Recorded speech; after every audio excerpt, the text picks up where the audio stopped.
কয়েকদিন আগেই Greg Stewart সই করেছেন মোহনবাগানে। তবে আজ অর্থাৎ সোমবার সকালে আরও বড় চমক দিল সবুজ মেরুন। এবারের দল গঠনের সবথেকে বড় চমক বলা যায়, 5 বারের সোনার বুট জেতা অস্ট্রেলীয় বিশ্বকাপার জেমি ম্যাকলারেনকে 4 বছরের জন্য চুক্তিবদ্ধ করল মোহনবাগান। এই লিগের চ্যাম্পিয়ন দল মেলবোর্ন সিটি এফসি থেকে শতাব্দী প্রাচীন ক্লাবে আসছেন গোলমেশিন ম্যাকলারেন। ভারতের বহু ক্লাবে বহু নামি দামি তারকা খেলে গিয়েছেন অতীতে, কিন্তু ম্যাকলারেনের মতো ঈর্ষণীয় জীবনপঞ্জি নিয়ে খুব বেশি তারকা আসেননি।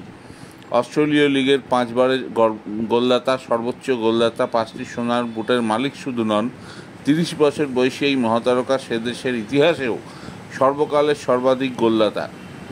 এই লিগে সব মিলিয়ে 154টি গোল আছে তার ঝুলিতে। যে ক্লাবকে জেমি চ্যাম্পিয়ন করে মোহনবাগানে খেলতে আসছেন, সেই মেলবোর্ন সিটির হয়ে গত মরশুমে মোট 24টি গোল করেছেন। মেলবোর্ন সিটির মতো চ্যাম্পিয়ন ক্লাবে সর্বকালের সর্বোচ্চ গোলদাতা তিনি, ফলে তার প্রোফাইলটা আলাদা করে বলে দিতে হবে না।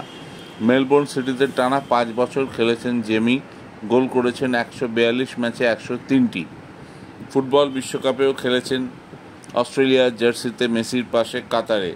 সুতরাং এমন প্লেয়ার মোহনবাগানে আসতে পারেন, আগেই তার ইঙ্গিত ছিল, এবার সরকারি ঘোষণা হয়ে গেল। ম্যাকলারেন জানিয়েছেন, ভারতীয় ফুটবলে মোহনবাগান অন্যতম বড় নাম। এর মধ্যেই জিমি পেট্রাটোস আছেন, জেসন কামিংস আছেন, অনেক বিদেশি। তিনি আশাবাদী তিনিও সফল হবেন।